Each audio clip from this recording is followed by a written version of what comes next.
축복과 분별이라는 제목으로 우리가 말씀을 생각해 보겠습니다. 도자기라는 게 있습니다. 뭐 고려청자, 조선백자 이런 이조백자라고 얘기하죠. 도자기가 있습니다.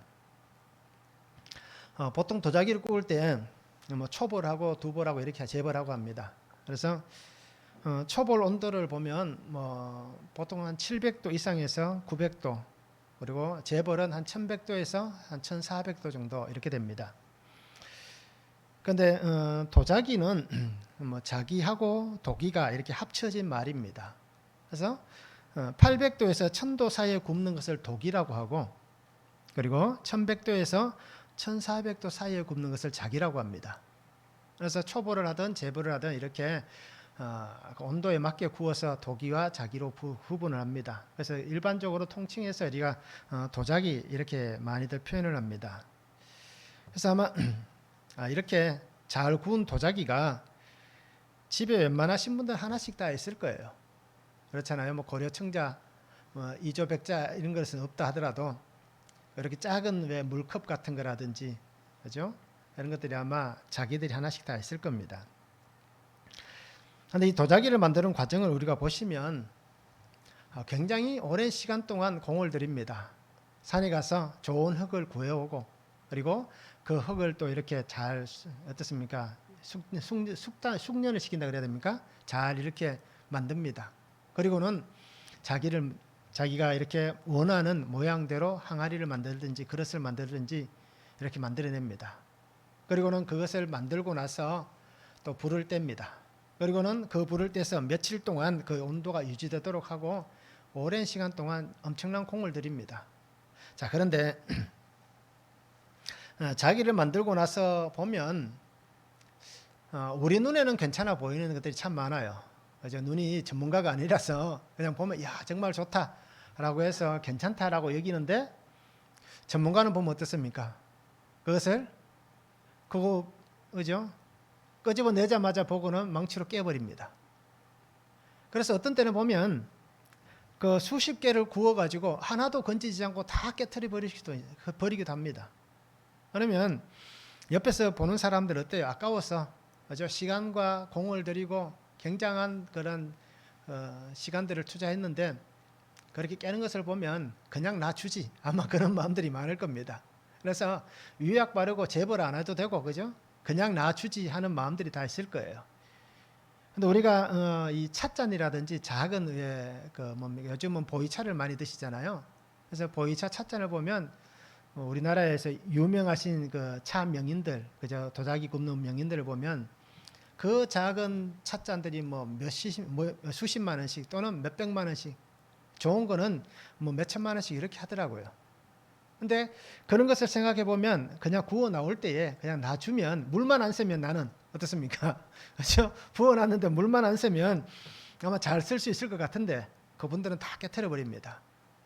아마 그런 장인 정신이 있기 때문에, 자기가 만든 작품에 대한 장인 정신이 있기 때문에 이 도자기가 그만큼 가치가 있고 또 귀한 것 같습니다. 그냥 나오는 대로 다 유통시킨다면 아무리 뛰어난 장인이 만든다 한들 그것이 값어치가 있겠냐라는 겁니다. 자, 힘들고 어렵게 만들었지만 과감하게 깨트려 버리는 것을 우리가 잘 봅니다. 더 완벽한 것, 그죠? 더 확실한 것을 만들려는 그의 노력입니다. 자, 이렇듯 우리도 살아가면서 깨트릴 게 참 많습니다. 깨야 될 것도 많고, 또는 아예 막 불을 떼서 태워야 될 것도 많고요. 너무 많은데 우리는 어떻게 합니까? 그냥 좋은 게 좋은 거다라고 생각할 때가 참 많을 거예요. 그래서 좋은 것이라고 생각해서 그냥 눈 감고 지나갈 때가 많을 거예요. 그런데 실제로 우리가 정말 하나님 안에서 이 믿음을 지키기 위해서는 깰 것은 깨고, 버릴 것은 버리고, 태울 것은 태워야 되고, 그리고 다시 칠할 것은 칠하고, 그래야 우리가 정말 하나님이 보실 때에 괜찮은 신앙의 모습을 이렇게 다듬어져 가는데, 그렇지 않다면 참 우리의 이 신앙의 삶이 참 문제가 많을 겁니다. 결정적인 순간에 깨질 수 있습니다. 그렇잖아요. 결정적인 순간에 잘못될 수 있습니다. 낡은 가죽 부대에 새 천을 대지 않는다라고 얘기합니다. 그 이유가 뭡니까? 예수님이 설명하셨잖아요. 가죽보다 낡은 가죽은 어떻습니까? 힘이 없습니다. 그러면 새 가죽은 어때요? 굉장히 힘이 좋습니다.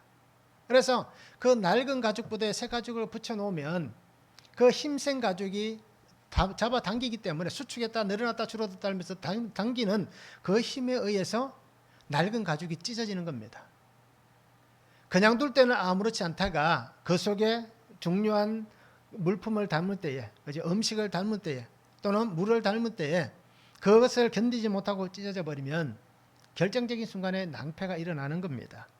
이렇다 우리가 신앙으로 살아가면서 지금 우리가 도기가 만들어지듯이 지금 우리는 그 과정에 있는 겁니다. 우리가 하나님 안에서 도자기의 아름다운 모습으로 있을 수 있는 곳은 천국입니다. 이 세상은 우리가 그 뜨거운 불 속에 있는 겁니다. 아니면 초벌하고 나온 상황이고 또는 색깔을 입히는 상황이고 아니면 재벌하는 과정이고 아니면 지금 그 뜨거운 불을 다 떼고 어떻습니까? 그 열기로 계속해서 연단시켜 나가는 과정입니다. 그리고 우리가 시간이 다 돼가면 하나님께서 우리를 손에 잡으시고 확인하실 거예요.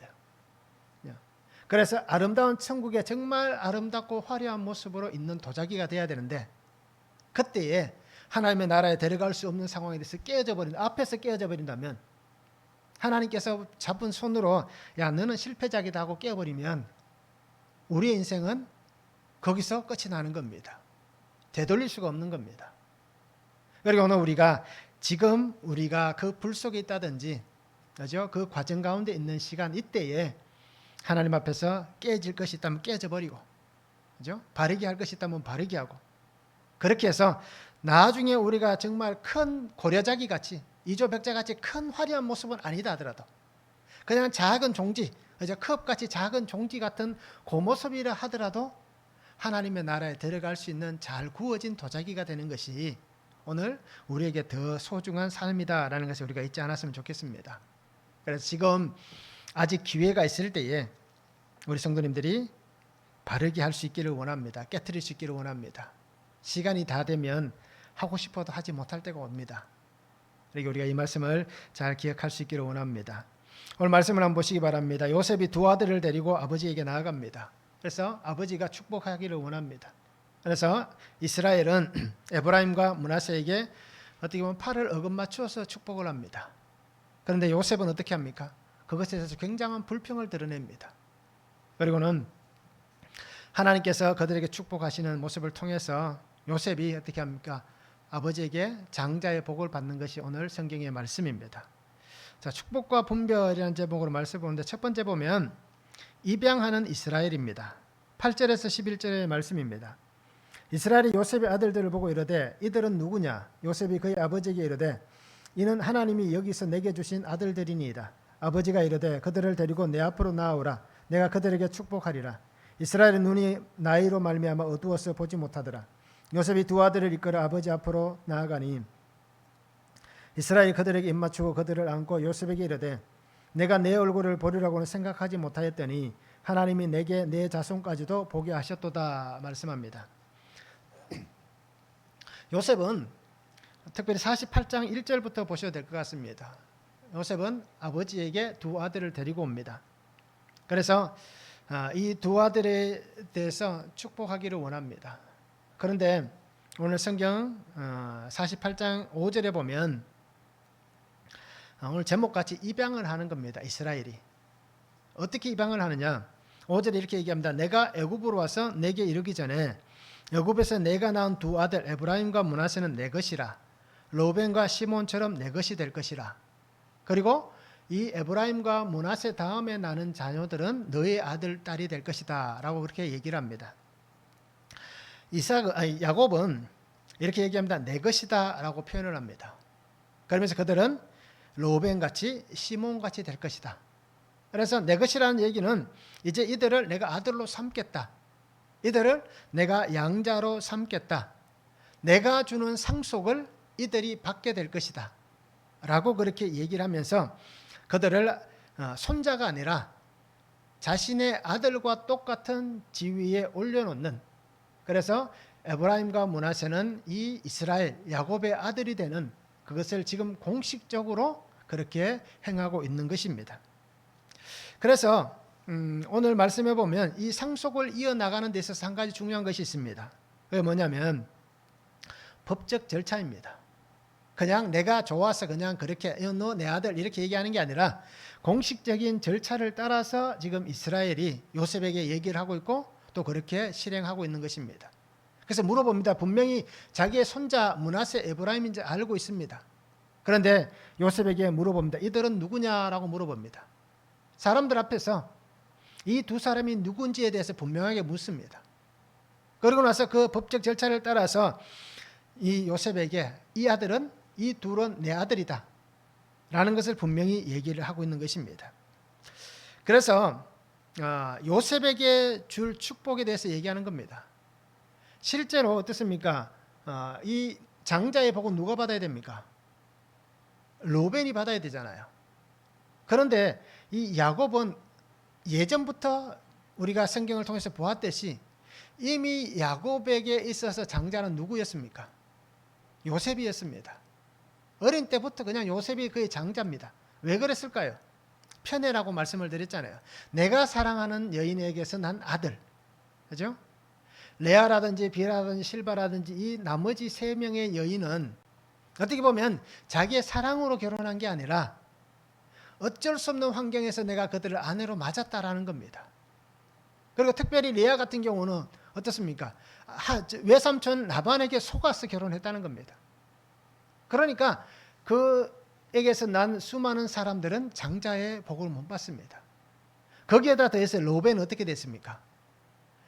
비라와 통관을 하면서 아버지의 침상에 올랐다라고 얘기하잖아요. 그러니까 더더욱 로벤은 장자의 복을 못 받게 된 겁니다. 그러다 보니까 이 야곱은 이 아들 요셉이 장자가 되기를 원합니다. 그리고 지금 이 집에서 제일 잘 나가는 사람이 누굽니까? 안 그래도 자기가 장자로 삼고 싶은 아들인데 지금 자식이 집에서 제일 잘 나가잖아요. 국무총리가 되어 있고 이 아들이 모두를 다 먹여 살리고 있잖아요. 그러니까 자기가 원하는 그대로 지금 되어 간다라고 생각합니다. 그래서 그의 아들들인 에브라임과 므낫세를 자기의 아들로 그렇게 법적 절차를 밟으면서 그가 이렇게 아들로 삼고 있는 것입니다. 그래서 이 두 사람에게 대해서 분명히 얘기하는 장면들이 나옵니다. 그러기에 오늘 우리는 정말 이 두목, 에브라임과 이 므낫세가 받는 이 두목을 한번 잘 생각해 보시기 바랍니다. 장자는 분명히 두 몫을 받게 되어 있다라는 것입니다.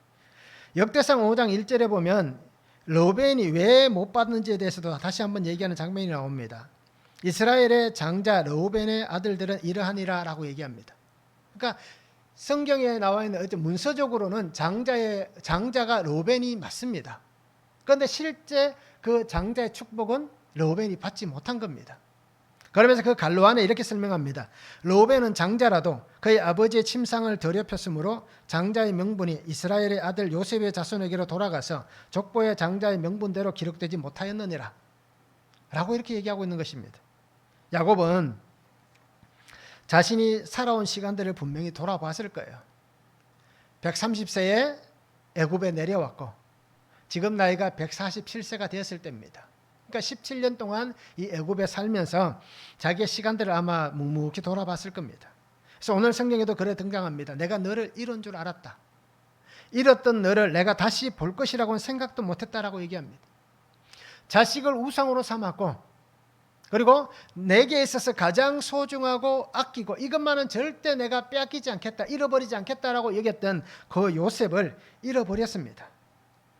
자식 우상이 가득했던 이스라엘은 결국 자신의 죄된 그 삶 때문에 아들을 잃어버렸다라는 것을 얘기하고 있는 것입니다. 그러면서 내가 너의 얼굴 볼 것을 정말 생각하지 않았다. 너는 죽었다라고 생각했습니다. 짐승에 찢겨 죽었다라고 여겼습니다. 그런데 이 죽은 아들을 만난다는 건 죽은 사람을 만난다는 것은 불가능하잖아요.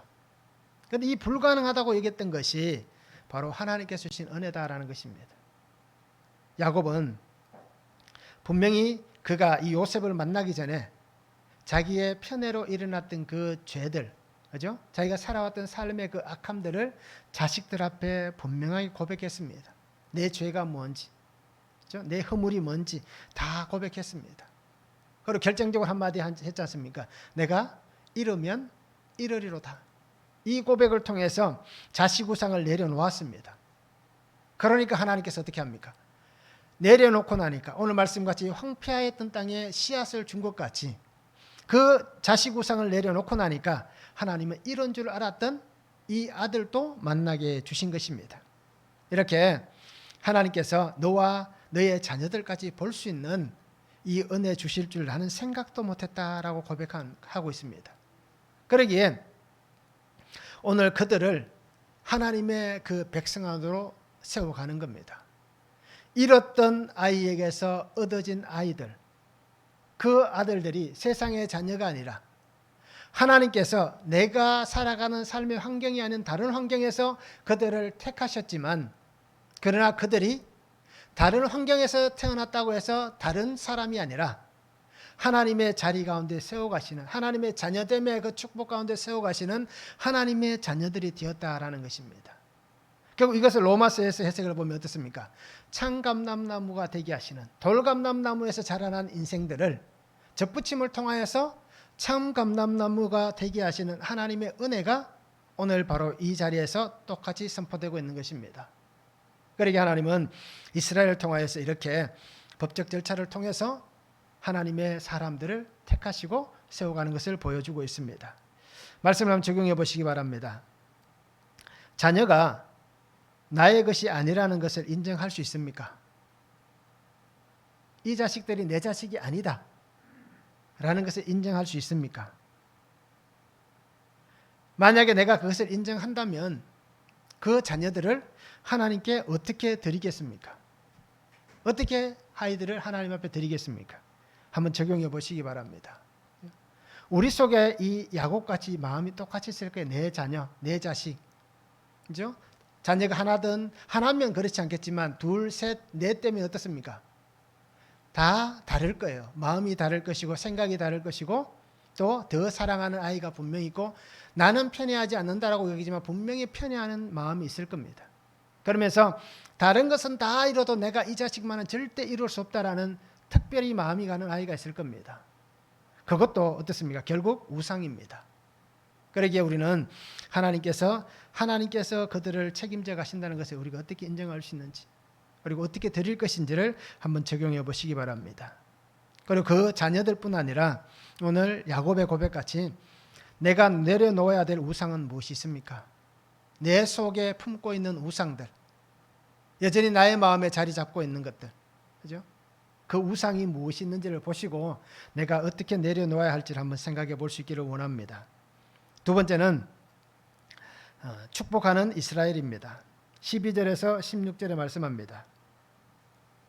요셉이 아버지의 무릎 사이에서 두 아들을 물러나게 하고 땅에 엎드려 절하고 오른손으로는 에브라임을 이스라엘의 왼손을 향하게 하고 왼손으로는 므낫세를 이스라엘 오른손을 향하게 하여 이끌어 그에게 가까이 나아가매 이스라엘이 오른손을 펴서 차남 에브라임의 머리에 얹고 왼손을 펴서 므낫세의 머리에 얹으니 므낫세는 장자라도 팔을 엇바꾸어 얹었더라.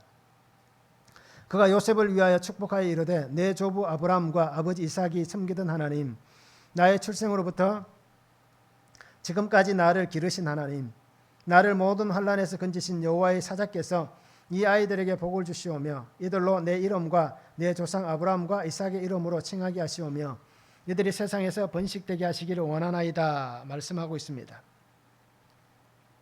요셉은 아버지 앞에 두 아들을 데려왔습니다. 그리고는 이제 그들에게 축복하기를 원합니다. 그래서 아버지 앞에 어떻게 놓습니까? 장자와 차자의 위치를 정확하게 해서 아버지의 오른손으로 므낫세를 축복할 수 있도록, 아버지의 왼손으로 차자인 에브라임을 축복할 수 있도록 그 앞에 앉힙니다. 그리고는 아버지의 그 손을 그들에게 얹기를 원하고 있습니다. 실제로 아마 요셉이 아버지의 손을 그렇게 이끌어 갔을 거예요. 성경에 보면 눈이 어두워서 잘 보지 못하였다라고 얘기하고 있으니까 아버지의 손을 가지고 므낫세의 머리 위에 에브라임의 머리 위에 얹었을 겁니다. 그런데 요셉의 뜻과는 전혀 다른 결과들이 나타납니다. 이스라엘은 어떻게 하고 있습니까? 아들이 원하는 대로 그렇게 해주지 않습니다. 오늘 성경이 분명히 얘기합니다. 그의 손을 어긋맞게 X자로 해서 오른손을 차자인 에브라임의 머리 위에, 그리고 왼손을 장자인 므낫세의 머리 위에 얹고 축복을 합니다. 요셉은 장자인 므낫세가 장자의 축복을 받기를 분명히 당연하다라고 여겼을 겁니다. 그렇잖아요. 우리도 그렇게 생각하잖아요. 장자가 장자의 복을 받는 것이 당연하다라고 여길 것입니다. 그런데 이스라엘의 눈에는 어떻습니까? 장자가 므낫세가 아니라 에브라임임을 보고 있는 것입니다. 그래서 이스라엘의 이 모습을 우리가 분명히 보시기 바랍니다. 요셉은 당연한 것을 주장합니다. 그런데 아버지는 영적 통찰력으로 보고 있는 겁니다. 쉽게 얘기하면 요셉은 육신의 눈으로 아이들을 보고 있고 이스라엘 야곱은 영적인 눈으로 아이들을 보고 있다라는 것입니다. 그래서 영적 통찰력을 가진 이 이스라엘이 하나님이 주시는 영적 능력, 영적 권위, 하나님의 그 권세를 가지고 영적 분별력을 가지고 에브라임에게 오늘 장자의 복을 선포해주고 있는 것입니다. 이스라엘은 자신의 삶에서 만나주신 하나님을 얘기합니다. 내가 출생할 때부터 또 내가 고난당하고 어려움을 겪던 그때 나에게 함께 하셨던 그 하나님께서 너희들과 함께 하기를 원한다. 내게 역사하신 하나님이 너희들의 삶에도 역사하여 주기를 원한다라고 말씀합니다. 내가 얼마나 험난한 세월을 살아왔는지를 분명히 얘기합니다. 그러면서 그 험난한 세월 속에서 하나님은 한순간 또 나를 그냥 두지 않으셨다. 내가 여길 때는 너무나도 힘들고 어려운 삶이었는데 그 힘든 삶에 하나님이 오히려 더 힘든 자리에서 나를 떠받들고 있었다라고 그렇게 고백을 하는 겁니다. 그러면서 하나님의 이 사랑과 은혜가 얼마나 큰지를 고백하고 그 하나님의 사랑의 은혜가 너희들에게 있기를 원한다라고 그렇게 선언을 합니다. 내 힘으로 되는 것이 아니라 하나님께서 돌보셨기 때문에, 하나님께서 보호하셨기 때문에 내가 지금 이렇게 평안을 누리고 있다. 지금 내가 이렇게 나이가 많지만 이 하나님의 은혜는 바로 하나님의 은혜였을 뿐이다. 내가 한 것은 아무것도 없었다라는 고백을 하고 있는 것입니다. 그러게 너희들도 내가 하나님만 의지하고 하나님만 바라고 살았듯이 너희들도 하나님만 붙잡고 하나님만 의지하고 하나님과 함께 사는 삶이 되었으면 좋겠다. 그렇게 되라 라고 그렇게 선포를 하고 있는 것입니다. 그러면서 할아버지 하나님, 즉 아브라함의 하나님, 아버지의 하나님, 이삭의 하나님을 얘기하면서 나의 삶에 역사하셨던 그 하나님께서 너희들의 삶에도 번성함을 주시기를 원한다라고 기도하고 있습니다. 그래서 오늘 에브라임과 므낫세가 그리고 요셉이 이 야곱의 축복을 통하여서 번성한 은혜를 주시기를 구하고 있는 것입니다. 그 속에는 분명한 하나님의 뜻이 있습니다. 이렇게 할아버지가 아버지가 자식들에게 또 자식들이 또 자식들에게 이렇게 복을 빌어 줄 수 있는 것은, 기도해 줄 수 있는 것은 어떤 것입니까? 바로 부모님의 신앙의 유산을 따라 믿음으로 살아가라는 얘기입니다. 너희가 내가 믿는 이 하나님을 너희도 신실하게 믿고 그렇게 살면 좋겠다라는 것입니다. 말로 표현하지 않더라도 내가 걸어오면서 지금까지 보였던 이 하나님만 의지하며 살아왔던 이 삶을 내가 너희에게 보였던 것 같이 너희들도 그렇게 살았으면 좋겠다. 그렇게 살아라 라는 것을 분명히 얘기해 주고 있는 것입니다. 결국 이 축복은 그냥 이 땅에서 번성하는 것, 이 땅에서 잘 되는 것만 축복한 것이 아니라 하나님 나라의 영원한 상속, 가나안의 상속, 하나님 나라의 상속을 받기를 원하는 아버지로서의 자식에게 선포하는 축복입니다. 내가 하나님 나라의 그 은혜를 상속받듯이 너희들도 그 은혜를 상속받기를 원한다. 내가 하나님과 함께 이 구속의 삶을 살고 이 생명의 삶을 살아가고 영원한 천국의 시민되고 자녀가 된 것 같이 너희들도 그렇게 되기를 원한다. 그렇게 살아라 라는 것을 선포하고 있는 것입니다. 이렇듯 조상들이 누렸던 하나님의 은혜, 조상들이 만났던 그 구속의 은혜, 이제 너희 안에 새롭게 부어지기를 원하고 너희가 그 은혜 안에서 하나님을 붙잡기를 원한다라고 말씀하고 있는 것입니다. 그래서 십자가의 자녀, 예수 그리스도의 구속의 자녀가 되라고 얘기하고 있습니다. 그렇게 되면 하나님의 공급하신 은혜가 분명히 있을 것이다. 하나님의 보호하시는 은혜 안에 살아가게 될 것이다. 하나님께서 인도하시는 그 은혜 안에서 너희가 능력으로 살게 될 것이다 라는 것을 선포해 주고 있습니다. 이렇듯 세상이 줄 수 없는 번영을 누가 주는 것입니까? 하나님이 주시는 겁니다. 그리고 오늘 이 이스라엘이 자기의 자녀들에게 축복하는 것 같이 우리 성도님들도 하나님의 은혜 안에서 자녀들에게 복을 빌어주시기 바랍니다. 혹 이렇게 악한 소리를 하지 말기 바랍니다. 요즘은 부모님들이 아마 그런 소리 많이 안 하시잖아요. 근데 예전에 우리 윗대 어르신들 보면 그런 얘기를 참 많이 하시더라고요. 자식들한테 얘기할 때 나가서 빌어먹을 놈, 그죠? 그리고 뭐 가진 이런 어떤 비난을 가진 욕설을 하시는 분들도 많더라고요. 부모가 자녀에게. 왜 그럴까요? 본인들이 그런 대접을 받고 살았기 때문에, 어릴 때부터. 그러니까 그 삶을 그대로 이어가는 겁니다. 그래서 요즘 또 아마 그런 분들이 가끔씩 있을 거예요. 어릴 때부터 그런 어떤 환경 속에 살았던 사람들은 그렇게 어떻습니까? 자식들에게 했을 거예요. 그러나 혹시라도 내가 그런 일들이 있었다면 우리가 이 시간에 하나님의 말씀을 듣고 이 축복할 수 있는 부모가 되기를 바라고요. 혹시라도 내가 자녀들에게 그러한 행동을 했다면 이제라도 아이들에게 미안했다. 그때 내가 너희들에게 무심코라도 그런 말을 했는데 정말 미안하다. 나를 용서해달라. 라고 그렇게 고백할 수 있는 부모가 되면 참 좋겠습니다. 말씀을 한번 적용해 보시기 바랍니다. 나는 자녀들에게 축복하고 싶은 것이 무엇이 있습니까? 내가 어떤 복을 자녀들에게 빌어주고 싶습니까? 세상에서 잘 되는 것 빌어주고 싶습니까? 아니면 하나님 안에서 잘 되는 것을 빌어주고 싶습니까?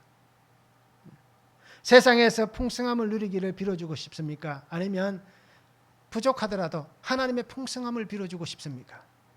어떻습니까? 내 마음이 어느 곳에 있습니까? 어떤 축복을 하기를 원하는지 우리가 한번 말씀으로 적용해 보시기 바랍니다. 하나님께서 나를 어떻게 먹이시고 또 하나님께서 나를 어떻게 돌보셨고 하나님께서 어떻게 나를 지켜주셨습니까? 나에게 은혜 주신 그 하나님을 오늘 내가 자녀들에게 줄 수 있는 최고의 복이 뭐라고 생각합니까? 나를 만나주셨고 나를 먹여주셨고 나를 돌봐주셨고 나를 지켜주셨던 그 하나님을 자녀들에게 만나게 해줄 수 있는 것이 최고의 축복입니다.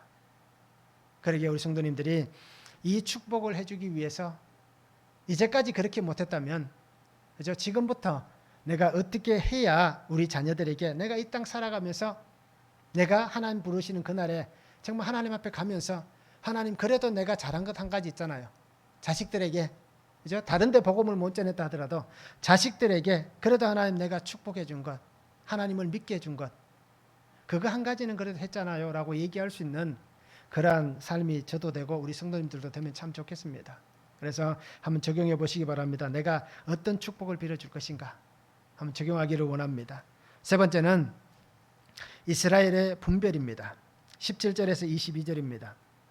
요셉이 그 아버지가 오른손을 에브라임의 머리에 얹은 것을 보고 기뻐하지 아니하여 아버지의 손을 들어 에브라임의 머리에서 므낫세의 머리를 옮기고자 하여 그의 아버지에게 이르되 아버지여 그리마옵소서 이는 장자이니 오른손을 그의 머리에 얹으소서 하였으나 그의 아버지가 허락하지 아니하며 이르되 나도 안다 내 아들아 나도 안다 그도 한 족속이 되며 그도 크게 되려니와 그의 아우가 그보다 큰 자가 되고 그의 자손이 여러 민족을 이루리라 하고 그날에 그들에게 축복하여 이르되 이스라엘이 너로 말미암아 축복하기를 하나님이 내게 에브라임 같고 므낫세 같게 하시리라 하며 에브라임은 므낫세보다 앞세웠더라. 이스라엘이 요셉에게 또 이르되 나는 죽으나 하나님이 너희와 함께 계시사 너희를 인도하여 너희 조상의 땅으로 돌아가게 하시려니와 내가 내게 내 형제보다 세겜 땅을 더 주었나니 이는 내가 내 칼과 활로 아모리 족속의 손에서 빼앗은 것이니라 라고 말씀하고 있습니다.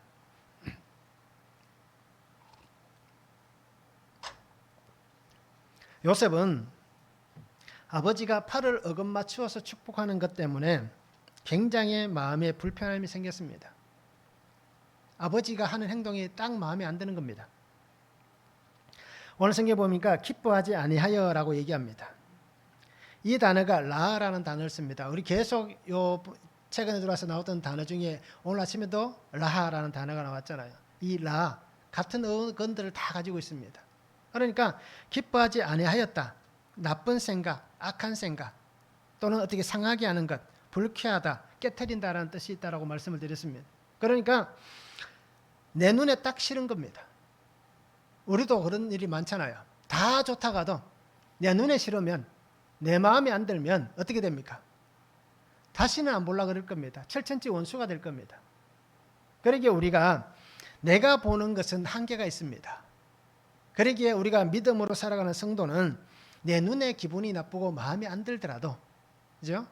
하나님이 어떻게 보실까를 생각하시고 또 그 사람이 왜 그렇게 했을까라는 것을 넓은 마음으로 우리가 이해를 한다면 충분히 다 이해하고 넘어갈 수 있는 부분들이 있습니다.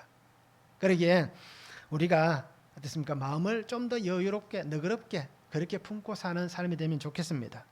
요셉은 정말 불쾌했습니다. 그냥 우리가 볼 때는 기분 나빠하는 모습으로만 보여집니다. 그죠? 그리고 아버지에게 얘기하잖아요. 이는 장자입니다 라고 얘기하잖아요. 그렇게 하지 마십시오 라고 얘기하고 있습니다. 자, 이 표현들을 보면서 우리가 한번 생각해 보기 바랍니다. 요셉이 아버지에게 큰 소리 쳤을까요? 안 쳤을까요? 큰 소리 쳤을까요? 안 쳤을까요? 아버지는 나이가 147살이 되었습니다. 힘이 다 빠졌습니다. 앞도 잘 안 보입니다. 요셉은 아직 생생합니다. 그리고 세상에서 제일 잘 나가는 사람입니다. 힘이 있고 돈이 있고, 그죠? 권력이 있는 사람입니다. 그러면 자기 눈에 기분 나쁘면 요셉이 국무총리로 살아온 그 권력을 가지고 살아오던 삶이 어떻습니까? 오랜 시간 동안 그렇게 살아오면 자기도 모르게 그 삶이 자기 몸에 배입니다. 그리고 그게 자기인 줄 압니다. 그래서 요셉은 아버지에게 큰 소리를 치는 겁니다. 그죠? 왜 치는 겁니다? 왜 아버지 그런 짓을 하십니까? 왜 아버지 그런 쓸데없는 행동을 합니까? 그러면서 자기 힘으로 억지로 어떻게 합니까? 그 손을 옮기려고 하잖아요. 그러면서 아버지를 원망합니다. 이가 장자이지 않습니까? 아버지는 왜 그런 잘못된 행동을 하고 있습니까? 라고 그렇게 악을 씁니다. 큰 소리로 악을 씁니다. 내 마음에 못마땅하니까, 그렇죠? 믿음의 아들이라고 여겼던 이 요셉, 이스라엘의 마음에는 이 요셉은 나의 장자다라고 여기며 지금까지 살아왔는데, 그런데 하나님께서 그 눈을 뜨게 하시는 겁니다. 이제야 요셉의 실체를 보는 겁니다. 하나님이 그를 택하셔서 세상 가운데 잘 나가게 하시고 높여주시고 세상을 구원하시기 위해서 요셉을 택하셔서 사용하시는 그릇이었지만 그도 결국은 한낱 인간에 불과하다는 얘기입니다. 하나님의 은혜가 그에게서 사라지고 나면 자기에게 주어진 그 환경이 내 것인 줄 알고 내가 그 속에서 최고다라고 여기며 살아가는 그 사람은 결국은 어떻게 됩니까? 자기가 드러나게 되어 있다는 겁니다. 말씀을 가지고 자기를 치고 자기를 하나님 앞에 바르게 세워가야 됨에도 불구하고 그렇게 못하였다면 결국 요셉도 하나님이 사용하셨던 그릇이지만 하나님 앞에서는 불의한 자식과 똑같은 그런 모습에 불과하다라는 것입니다. 아버지를 향하여서 악을 쓰면서 이렇게 행동하는 아들, 그죠? 그 속에 믿음이 아닌 어떻게 보면 이제는 예전에 그렇게 영적으로 맑고 영적으로 힘이 있고 영적으로 하나님 쓰시기에 정말 좋았던 요셉이었지만 지금은 어떻습니까? 영의 눈이 다 어두워져 있는 하나님을 바라보지 못하는 그러한 모습의 요셉일 수도 있다라는 얘기입니다. 이것을 우리가 다르게 얘기하면 우리가 처음 예수 믿었을 때를 한번 생각해 보시기 바랍니다. 그때 얼마나 우리가 영적으로 맑았습니까? 그죠? 교회 처음 다니고 은혜 받고 할 때는 굉장히 영적으로 맑았다가 시간이 10년, 20년, 30년 지나가면 어떻게 됩니까? 저도 마찬가지입니다. 저도 가끔씩 돌아보면요. 예전에 그렇게 기도했던 그때만큼 기도를 못하는 것 같아요. 못하는 게 아니라 아예 안 하고 있는 것 같아요. 그렇게 하나님 앞에서 열심히 그렇게 살았던 그 시간보다 지금 어때요? 정말 그때 비하면 너무 좋아진 환경이잖아요. 삶도 그렇고. 그런데 예전 같지 않은 겁니다. 왜 그럴까요? 편안함 때문에. 시간 속에서 익숙함 때문에 영적으로 어두워져 가는 겁니다. 그냥 늘 같은 방향으로 흘러가기 때문에. 그래서 저는 가끔씩 그렇게 생각했습니다. 예전에 그렇게 하나님 앞에서 영적으로 깨어있던 그 시간의 은혜 때문에 지금까지 살아오고 있다라고 고백을 합니다. 그런데 이제는 그게 다 바닥났습니다. 이미 다 바닥났을 거예요. 그런데도 어떻습니까? 마음에는 그래도 예전의 은혜 때문에 지금 살고 있다라는 위안으로 또 삼고 있습니다. 참 미련한 인생입니다. 그리고 요셉도 마찬가지였을 거예요. 세상의 평안함 때문에, 세상의 안락함 때문에, 그 총리로서 살아보면 그 삶을 통해서 세상의 방법과 똑같이 살아왔기 때문에, 그죠?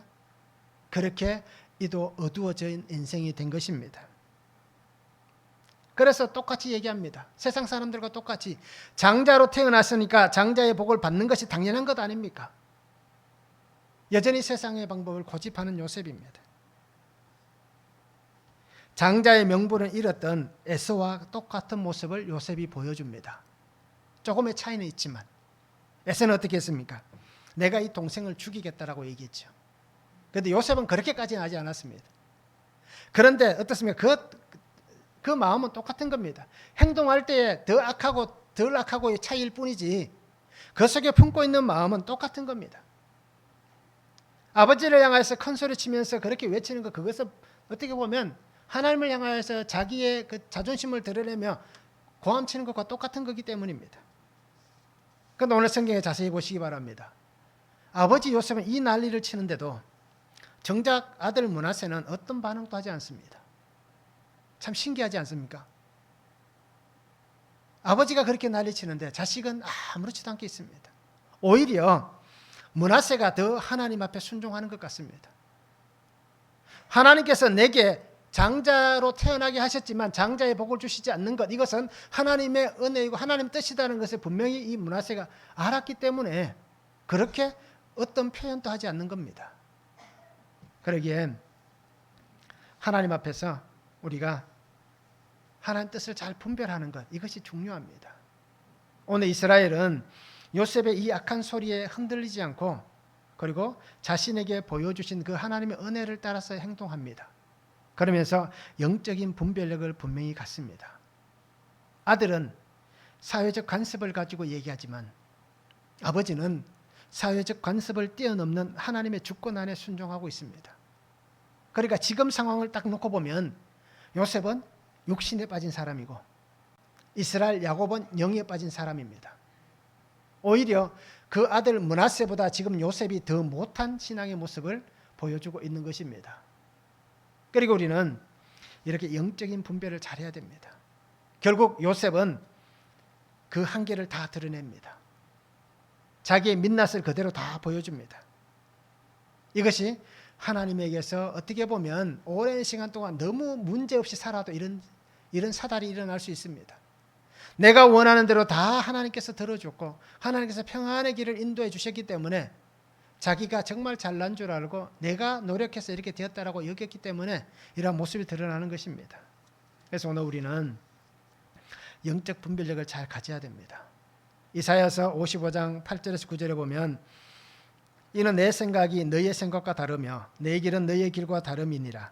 여호와의 말씀이니라. 이는 하늘이 땅보다 높음같이 내 길은 너희의 길보다 높으며 내 생각은 너희의 생각보다 높음이니라. 하나님의 생각, 하나님의 뜻은 나의 생각, 나의 뜻과 다릅니다. 그 깊이도 분명히 다르고 엄청난 차이가 있습니다. 그런데 내 것을 가지고 하나님에게 적용할 수는 없는 겁니다. 그리고 오늘 우리 성도님들이 야곱이 마침내 영적인 분별력을 깨달았던 것 같이 우리도 영적 분별력을 가지는 삶이 되기 원합니다. 그래서 늘 기도하실 때에 이 기도를 꼭 빼지 말고 하시기 바랍니다. 하나님 내게 영적 분별력을 달라고 기도하시기 바랍니다. 참 중요합니다. 우리가 시대를 살아가면서 정말 어떤 것보다 제일 중요한 것이 영적인 분별력입니다. 그러니까 이 영적 분별력을 위해서 늘 기도하시기 바랍니다. 그래서 정말 우리가 하나님의 거룩을 닮아가는 귀한 성도가 될 수 있도록 그렇게 늘 기도하고 하나님 앞에 있을 수 있기를 원합니다. 말씀을 한번 적용해 보시기 바랍니다. 날마다 말씀을 묵상하면서도 여전히 내 뜻대로 하고 싶은 것은 무엇이 있습니까? 늘 말씀을 묵상하고 말씀을 읽고 있으면서도 여전히 이것만은 내가 원하는 대로 하고 싶다. 그죠? 그런 것이 혹시 있지 않습니까? 우리 부모님들이 뭐 지금도 그런 분들이 있지만 예전엔 더 많이 그랬잖아요. 자식들 결혼할 때에 부모의 뜻대로 결혼하기를 원했잖아요. 그죠? 또 뭐가 있었습니까? 아이들이 진로를 정하고 나아갈 때 학교를 가다든지 진로를 정할 때 부모님들이 꼭 자기가 원하는 대로 대학을 보내고 직장을 만들려고 하잖아요. 자, 이렇듯 우리는 그런 것들이 참 몸에 잘 배어져 있습니다. 그러다 보니까 항상 우리가 말씀을 묵상하면서도 여전히 지금도 어떻습니까? 내 속에 내가 원하는 것, 말씀에는 하나님이 원하시는 것을 찾아가기를 원합니다라고 기도하면서 말씀으로는, 그런데 정작 할 때는 내가 원하는 것, 그렇죠? 이런 것들이 참 우리에게 많이 있습니다. 그래서 어떤 것들이 있는지 한번 적용해 보시기 바랍니다. 그리고 또 한 가지는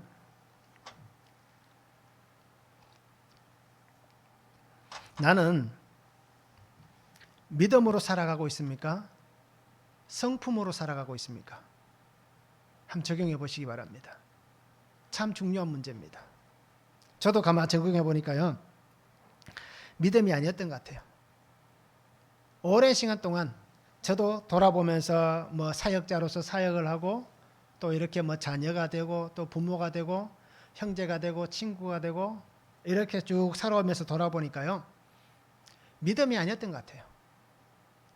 그냥 성품이었던 것 같습니다. 교회 다니면서 믿음이 있는 성품, 그죠? 다른 사람들에게 잘 해주고자 하는 성품, 그리고 뭐 다른 사람들에게 해를 끼치지 않으려는 성품. 따지고 보니까 저도 성품 다 믿음이라고 여길 만한 얘기할 수 있는 게 없더라고요. 아, 저 사람 정말 믿음 좋습니다라고 얘기를 많이 들었습니다. 그런데 요즘 가만히 생각해 보니까요, 그게 아니더라고요. 내 성품이었던 것 같아요. 내가 보여지는 그 나의 모습 때문에 사람들이 아, 저 사람 믿음 좋습니다 라고 얘기하는 거예요. 그냥 내 성품인 거예요. 믿음과는 전혀 상관없는 그냥 성품 때문에 아, 저 사람 믿음 좋습니다 라고 얘기인 것 같아요.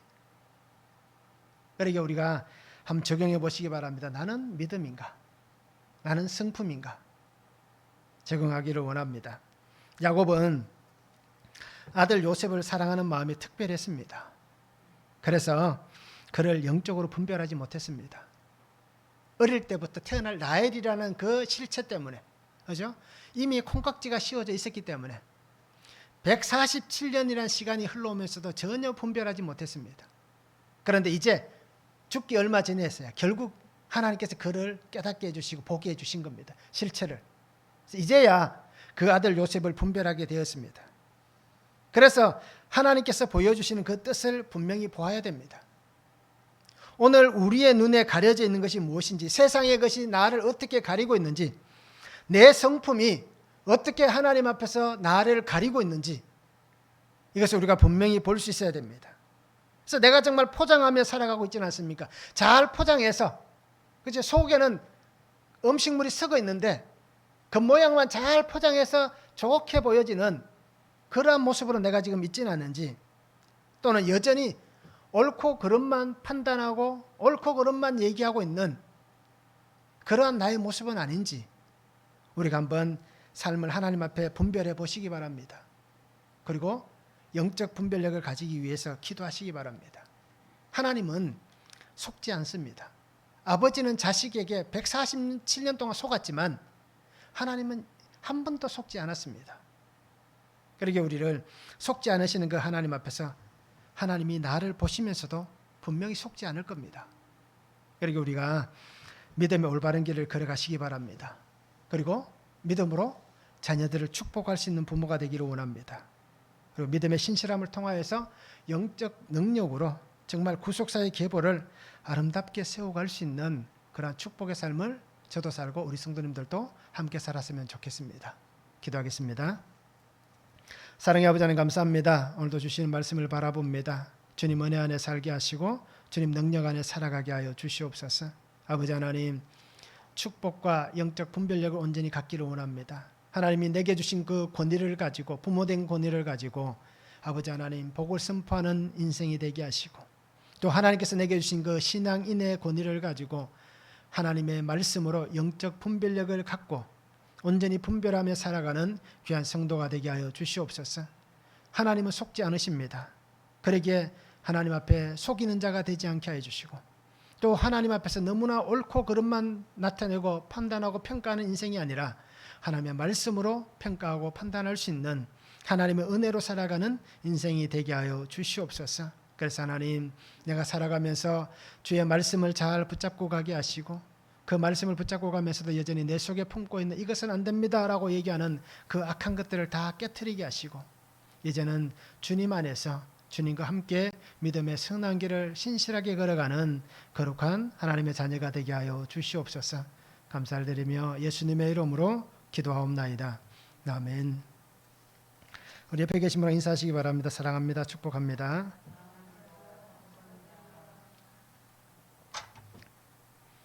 늘 기도하실 때에 교회를 위해서 기도하시고요. 또 이렇게 영적으로, 정신적으로, 육체적으로 불편하신 우리 성도님들을 위해서 늘 기도하시기 바랍니다. 본인을 위해서도 기도하시고 또 성도들을 위해서도 늘 기도하시기 바랍니다. 그래서 다 함께 주의 강건한 은혜를 누릴 수 있는 그런 교회가 되면 좋겠습니다. 특별히 또 기도하실 때에 앞으로 교회에서 되어질 일들, 그죠? 이 일들을 위해서도 늘 기도하시면 좋겠습니다. 찬송가 446장입니다.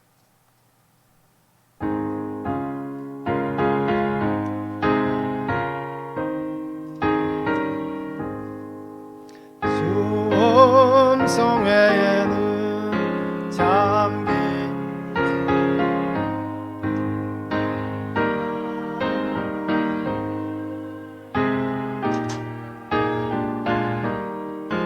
기쁨 항상 기쁘도다 다 주께 왔사오니 복 주옵소서. 나 주께 왔으니 복 주시옵소서. 주와 함께 계시면 건시험 이기네.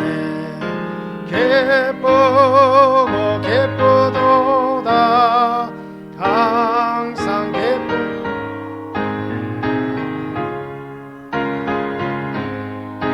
복 주